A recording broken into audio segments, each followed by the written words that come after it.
So the other day, I was driving for work and I heard this interview. Well, let me go back a little bit.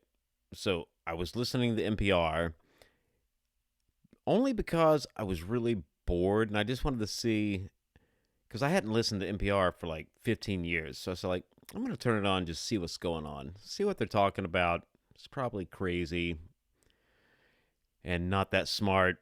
But let me just, so it turns out it's beyond that. I felt dumber. I felt like my brain had turned to mush by the end of listening to NPR. But this one interview came on, and this interview came on, and it was this, somebody wrote a book about doing nothing and about how working is bad and just being lazy is good. Basically, that's what I got from it. So I was looking for this interview and I couldn't find it, but I found another interview. It's from March 12th, 2020. So this is at the beginning of when everybody wanted to be lazy and not do anything and be a hero. So, and I'm pretty sure when I went back, I listened to like 3 seconds of it. I think it's the same person. And maybe they probably wrote it. They made a career out of writing books about doing nothing. So I thought I should do a react video because I'm pretty sure it's the same person of the interview I just listened to the other day. It was so insane. I was like, if I do react videos, I should do one about this. So let's take a listen. I'm sure we're going to be really informed. It's going to be really, really informative. We're going to learn a lot. So how busy are you? And before you answer that question, just consider this. We often overestimate the number of hours we actually work. Often, even when we take work home with us, we waste more time, I never overestimate anything. a lot more time than we realize. In her new book, Do Nothing, Celeste Headlee writes that the obsessive things we do to make us more productive can often have the opposite effect. And there are ways, she tells us, that we can Be lazy. Don't do anything. It's going to get you very far in life. If you're a Haktua girl. reclaim our time and use it for things we enjoy. Celeste, who has been an NPR host in the past, is with us from our studios in New York to talk about her book. Celeste, I have so Wait, so this person used to be an NPR host. That makes total sense. questions. Oh, I have so many answers. Yeah, Thanks for having me. being here. So let's start with the title, the full title, How do you have answers if you don't do anything and you're lazy and do nothing? Do Nothing, How to Break Away from Overworking, Overdoing, and Underliving. And I have to point this out. There's a drawing of a cover. I mean, does that mean that if I stop working, I could become as lazy as a sloth? Is a sloth really lazy, You're not- or do they just move more slowly and deliberately? my Some God. things have to go fast, but not everything does. Well, and that seems to be Holy hell. much of what this book is. Assumptions that you make about, something that you might think is lazy could actually be really good for you. Exactly. We have gotten to this place where we think everything needs to be as fast as possible. Everything needs to be as efficient and productive as possible. And You know what they need to do? They need to lay on a bed and just let somebody clean them and they can relieve themselves. And you know what? They don't have to do anything for the rest of their life. They don't have to do anything. They can just lay there and wait till however many years it's going to take for them to expire. And then that's it. And then that's their life. And you know what? I think these people would be happy doing that. I think that would make them glad because they have no ambition, no aspiration, no nothing. And they got lucky just to have this, whatever they're on NPR, is through people felt sorry for them. They're like, oh, you don't like to do anything? Oh, sure, we got a job for you at NPR. Next.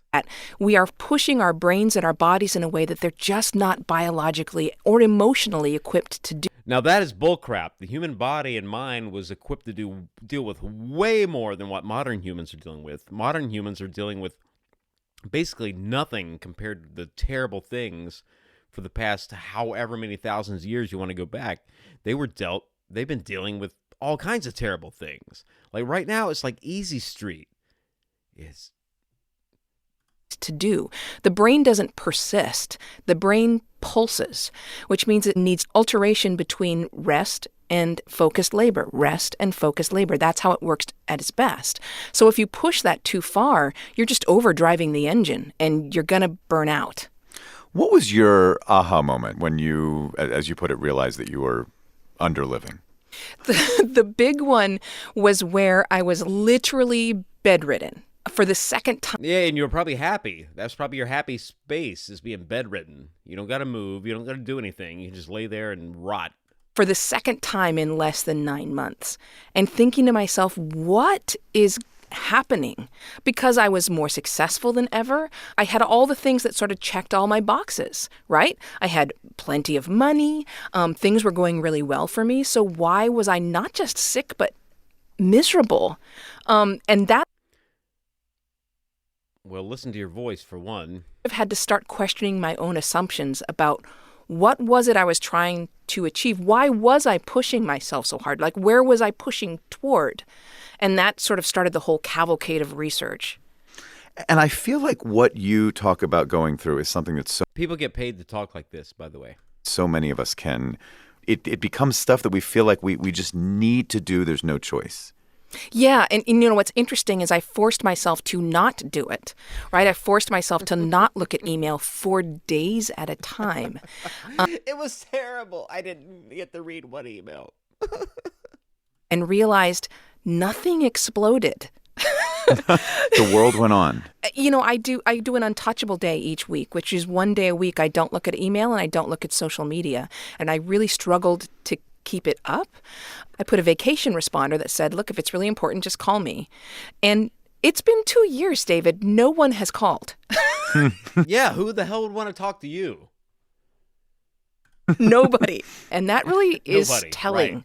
to me that most of our emails are not urgent.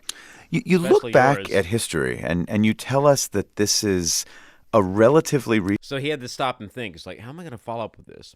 So you look back at history and you think that blah, blah, blah, blah, blah. Let's see what this genius has to say. that if you go back in time, there wasn't this obsession with working. Yeah, if you go back in time, you don't have an email. I'm trying to keep this kind of clean, this show. But I have a feeling that's going to change pretty soon. As many hours as you could, and people did actually have leisure time that made life more fulfilling. Yeah, and that was a real epiphany for me because I think a lot of people are Yeah, they took a break. They had lots of leisure time working in the coal mines and everything else. They had to take a break. They're like, yeah, lots of leisure time. No, they had no leisure time. Humans had no leisure time before. You have more leisure time now than ever, even if you work 40 hours a week. getting ready to blame our current burnout epidemic on technology. And although Yeah, stop looking at your phone. technology does exacerbate the problem, it's not the source. And that means even if you were to dump all your electronics into the East River, you would still be overworked and miserable and unhappy. So I Yeah.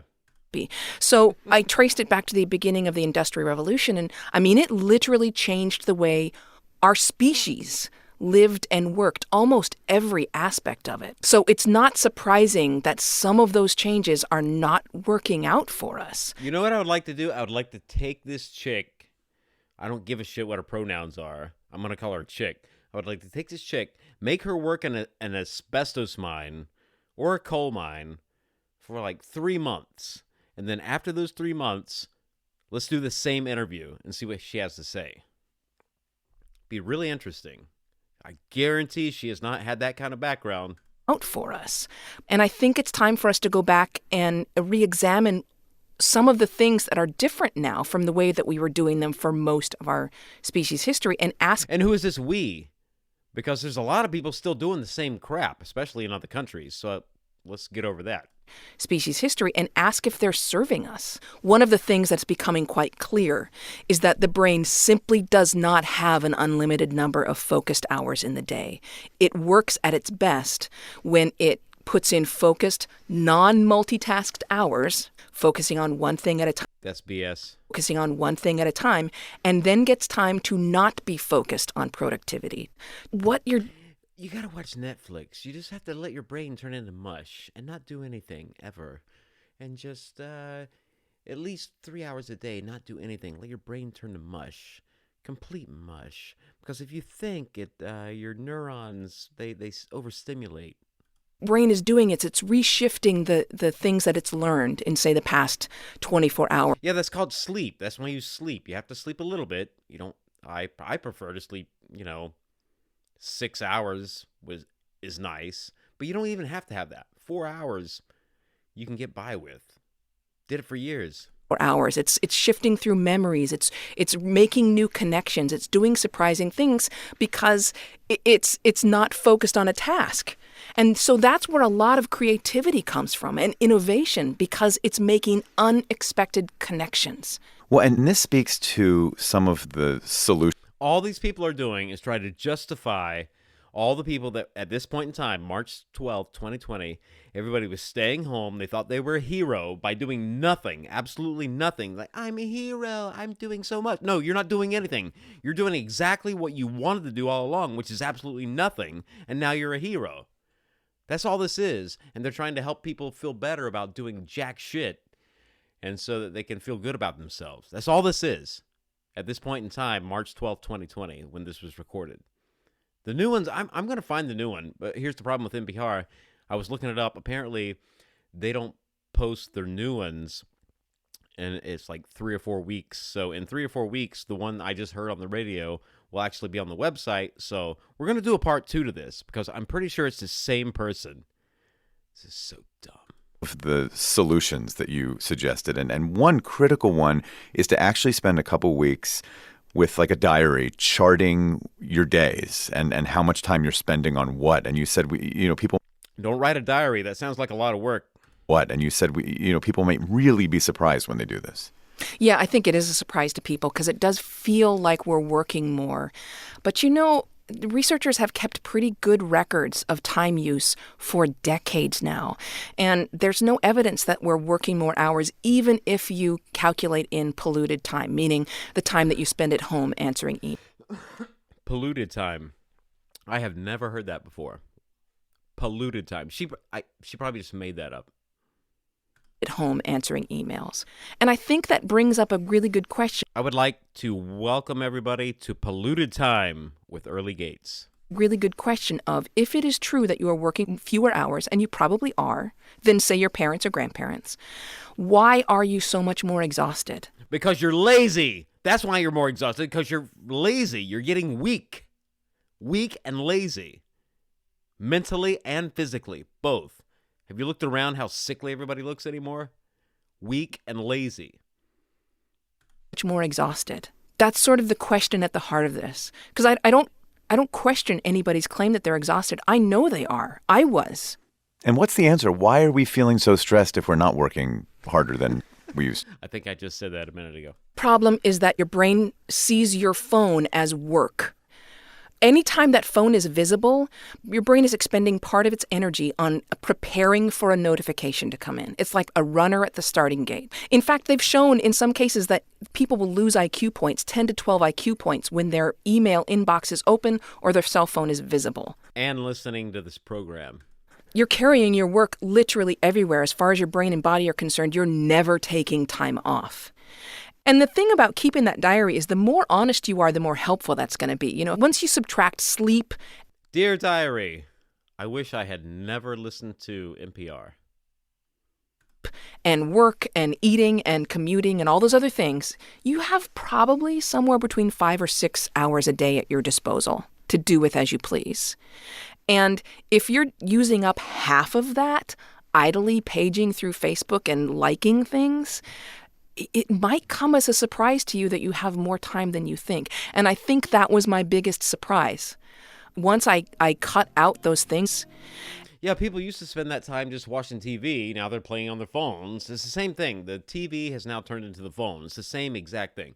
The same thing happened during 2020 through 2023. People used to get their news from the television, but now they're on their phones. They're like, oh, Google News, this must be real, or Facebook. All this news must be real. Same thing. The news lied to you then, the news lies to you now through your phone. But now it's even worse because They will they will sensationalize every story just to get more clicks. And they're still doing it. They're still milking it, but they had a cash cow during 2020 to 2023. They had a cash cow. And because it was already, they're struggling. So anytime they have something they can manipulate to make it seem worse than it is, they're going to do it because they want those clicks. And one of the biggest problems is people that are new to the internet, or it's not even new to the internet, but new. It all started when Facebook came on phones, and you had a whole new generation, or old generation, both. You had a new generation and an old generation where they had Facebook on their phones. And the old generation, they don't know how the internet works. The younger generation, they don't know how the internet works. So they just see what's on their phone and think it's real and reality. And then there's a middle generation who was there at the beginning, and they're like, you can just write whatever these companies just write anything. It's called clickbait. It's fake crap. This could be a whole separate, and it will be a whole separate conversation. Let's finish up and hear what these geniuses have to say. Out those things. I have so much more. I really like this. Bring in the outro music because it'll make it more believable. I have so much more time now. Celeste, thank you so much. My pleasure. Thank you. Thank you. That was Celeste Headlee. Her new book is called Do Nothing. So how busy are you? And I wish I had done nothing instead of And listening now to this. more from NPR. Why does it keep the government's automatically making this thing play when I don't want to hear this crap? So what did we learn today? I think what we learned is that if you listen to NPR, your IQ points are going to seriously degrade. Because I did that the other day when I was driving for work, and I apparently chose to do this.